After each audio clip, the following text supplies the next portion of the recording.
Saludos cordiales, apreciados amigos. Seguimos en la serie con el objetivo de conocer los atributos que transformaron a Jesús el Galileo en una entidad divina inigualable. Cada estudio sobre las raíces del cristianismo es presentado con una exégesis neutra e independiente, fuera de toda confesión religiosa y libre de cualquier dogma. Antes de avanzar, debo señalar que según los evangelios sinópticos, Jesús el Galileo fue un judío idealista que pretendía liberar a su pueblo del yugo romano, pero fue capturado y ejecutado por el delito de sedición. Después de su muerte, sus seguidores le otorgaron muchos atributos divinos, y en este estudio veremos a Jesús como un necromante. Esta imagen la encontramos en la escena de la aparición de Moisés y Elías. Mateo capítulo 17, versículos 1 al 3, dice cuanto sigue. 6 días después toma Jesús consigo a Pedro, a Santiago y a su hermano Juan, y los lleva aparte, a un monte alto, y se transfiguró delante de ellos. Su rostro se puso brillante como el sol, y sus vestidos se volvieron blancos como la luz. En eso se le aparecieron Moisés y Elías que conversaba con él. Una parte de la composición de este relato se inspira en la leyenda del Éxodo, donde se cuenta que la apariencia de Moisés cambió cuando descendía del monte Sinaí. Éxodo capítulo 34, versículo 29, dice cuanto sigue. Luego Moisés bajó del monte Sinaí con las 2 tablas del testimonio en su mano. Al bajar, no sabía que la piel de su rostro se había vuelto radiante, radiante por haber hablado con Yahvé. Observe el elemento común en ambos relatos. Moisés estaba en el monte Sinaí y Jesús en un monte alto, porque en la época en que se elaboró la leyenda del Éxodo, se creía que la montaña era la morada de los dioses. Con el tiempo, el dios Yahvé cumplió el sueño de la casa propia y pasó a residir en el templo de Jerusalén, en el lugar santísimo o Santa Sanctorum, siguiendo la misma estructura de los templos cananeos de la época. El otro elemento común es el rostro de ambos personajes. Moisés y Jesús tenían el rostro radiante o brillante. En el caso de Moisés, según el texto, es por haber hablado con el dios Yahvé. Recuerde que este es un relato legendario, elaborado por el clan sacerdotal judaíta, con el fin de presentar al pueblo una legislación supuestamente divina, del mismo modo en que el rey de Babilonia Hammurabi recibió la ley del Dios de la justicia Shamash. Pero en el caso de Jesús, el relato fue armonizado con la escena de su bautismo. Mateo capítulo 17, versículos 4 y 5, dice lo siguiente. Tomando Pedro la palabra, dijo a Jesús, Señor, bueno es estarnos aquí. Si quieres, haré aquí 3 tiendas, una para ti, otra para Moisés y otra para Elías. Todavía estaba hablando cuando una nube luminosa los cubrió con su sombra, y de la nube salió una voz que decía, Este es mi Hijo amado en quien me complazco, escúchenlo. A diferencia de Moisés que hablaba con Yahvé cara a cara, en esta escena el Dios Yahvé se pronuncia desde el cielo, como los dioses de la tormenta, para repetir la afirmación del día del bautismo de Jesús. Este es mi Hijo amado, quien me complazco, escúchenlo. Recuerde que fueron al monte los apóstoles Pedro, Santiago y Juan. Sin embargo, en los escritos atribuidos al apóstol Juan, no se menciona la transfiguración del Galileo, ni en el cuarto evangelio, ni en las 3 epístolas universales, ni en el Apocalipsis. También el apóstol Santiago en su carta nada escribió sobre este fenómeno, que por su característica única debiera ser citado con frecuencia, lo que indica que Juan y Santiago nada vieron y nada oyeron, y que el relato es solo un montaje, uno de los tantos en la Biblia cristiana. Quien sí mencionó fue un autor anónimo, que en el siglo II escribió en nombre de Pedro, o en nombre del apóstol Pedro.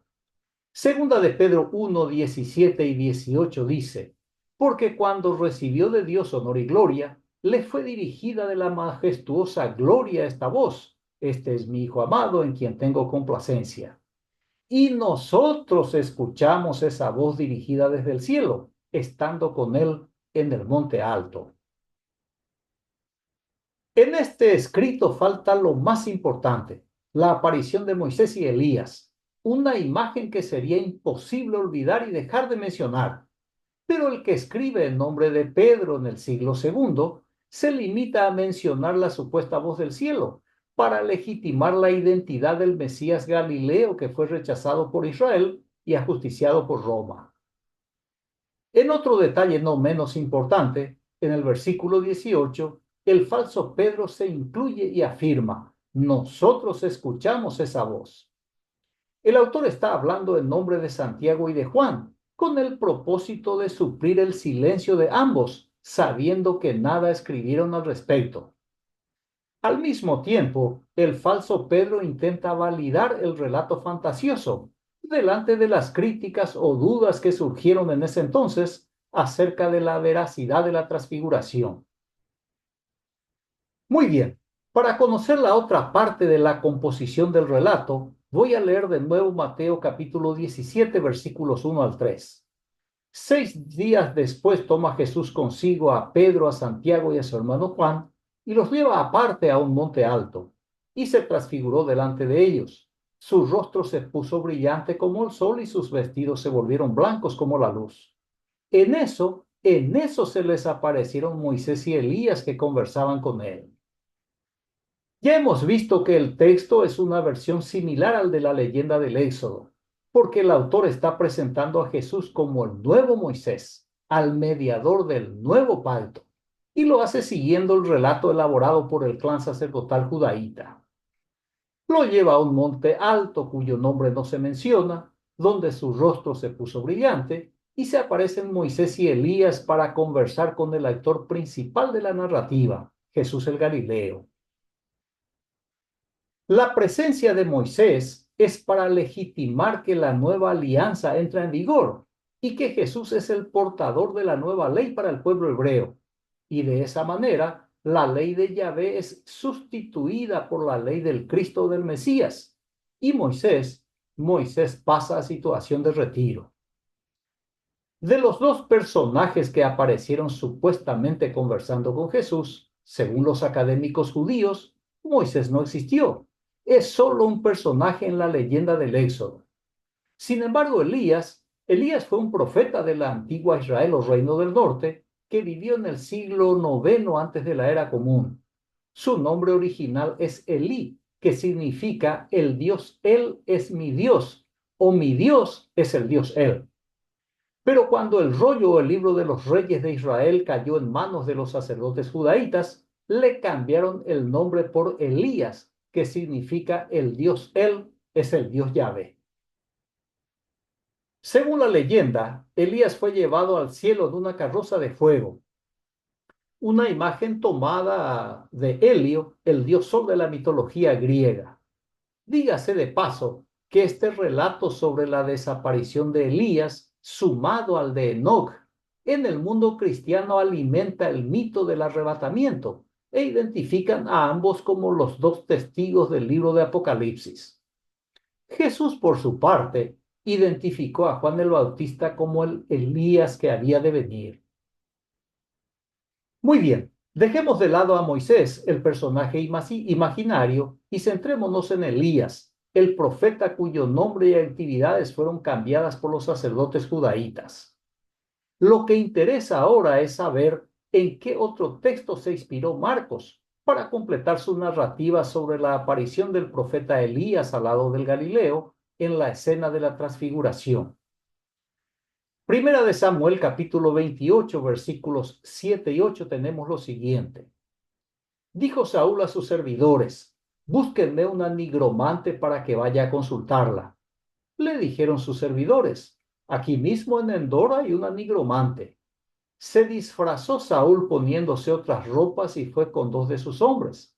Llegó donde la mujer de noche y dijo: adivíname por un muerto y evócame al que yo te diga. Nigromancia o necromancia es la antigua práctica de hechicería que consiste en adivinar mediante el examen de las vísceras del cadáver y la invocación del espíritu del difunto. Se emplea para conocer el futuro mediante la invocación de espíritus de muertos, práctica muy antigua y común en las culturas vecinas, como en la egipcia, mesopotámica, persa, etc. Cuando regresaron a Judea los nietos de los prisioneros que fueron llevados a Babilonia, instalaron a Yahvé como el Dios oficial del nuevo Estado y se dedicaron a erradicar toda clase de profetismo, basado en la creencia impuesta al pueblo de que el Dios Yahvé es un Dios celoso y que solo se comunica a través de los profetas del clan judaíta. El objetivo fue controlar y monopolizar el ejercicio del profetismo. Dicho de otro modo, los profetas del clan sacerdotal son los auténticos voceros de la deidad judaíta, y al resto se les considera falsos y engañadores, y se les impone la pena de muerte. Levítico capítulo 20, versículo 27, establece lo siguiente: y el hombre o la mujer que evocare espíritus de muertos o se entregare a la adivinación ha de morir. Serán apedreados, su sangre será sobre ellos.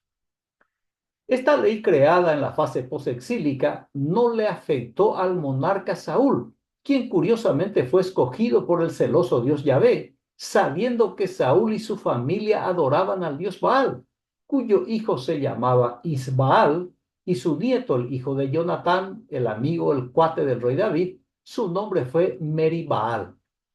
Los sacerdotes judaítas les cambiaron de nombre para ocultar la verdad histórica. Así que en la época de libertad religiosa, el rey Saúl fue a consultar a la necromante, pero los sacerdotes judaítas demonizaron a todos los reyes del reino del norte, porque Judá fue vasallo de Israel. Por eso el escriba judaíta en su relato le quita sus ropas reales y le viste ropa común al rey Saúl, y le envía de noche para ver a la divina. Le envía de noche para que la mujer no identifique a simple vista que se trata del rey Saúl. La huella de la pluma sacerdotal se observa con mayor claridad en el encuentro, en Primera de Samuel capítulo 28, versículos 9 al 11. Dice allí que la mujer le respondió a Saúl: bien sabes lo que hizo Saúl, que suprimió de esta tierra a los nigromantes y adivinos. ¿Por qué tiendes un lazo a mi vida para hacerme morir? Saúl juró por Yahvé diciendo: vive Yahvé, ningún castigo te vendrá por este hecho. La mujer dijo: ¿a quién debo invocar para ti? Respondió: evócame a Samuel. El autor presenta al rey Saúl como un hipócrita, porque supuestamente está recurriendo a un método cuya práctica había condenado y prohibido. En la trama, el escritor hace que Saúl se identifique como adorador del Dios Yahvé. Acto seguido, la necromante pregunta al visitante desconocido a quién quiere que le invoque, y el rey responde: a Samuel, el vidente y último juez de Israel según la Biblia hebrea. Primera de Samuel capítulo 28 versículos 12 al 14 dice: viendo la mujer a Samuel, clamó en alta voz y habló aquella mujer a Saúl diciendo: ¿por qué me has engañado? Pues tú eres Saúl. Y el rey le dijo: no temas, ¿qué has visto? Y la mujer respondió a Saúl: he visto dioses que suben de la tierra. Él le dijo: ¿cuál es su forma? Y ella respondió: un hombre anciano viene cubierto de un manto. Saúl entonces entendió que era Samuel, y humillando el rostro a tierra hizo gran reverencia. La necromante en la oscuridad no reconoció a Saúl. Fue el difunto Samuel quien le reveló la identidad de su visitante mediante su habilidad de comunicarse con los muertos. Por eso se sorprende al descubrir que está frente al rey de Israel y le reclama el engaño. Saúl la calma desviando su atención hacia la visión, y la necromante responde que vio dioses que suben de la tierra. En la antigua cosmología hebrea, el Seol estaba situado debajo de la tierra y era la morada de los muertos. Basado en esa creencia, la vidente observa a un grupo de dioses o seres desencarnados que suben de la tierra, cuya apariencia no perdieron, porque entre ellos estaba un anciano cubierto con un manto. Con la descripción, el rey reconoce que efectivamente se trata de Samuel, el fallecido vidente y juez de Israel.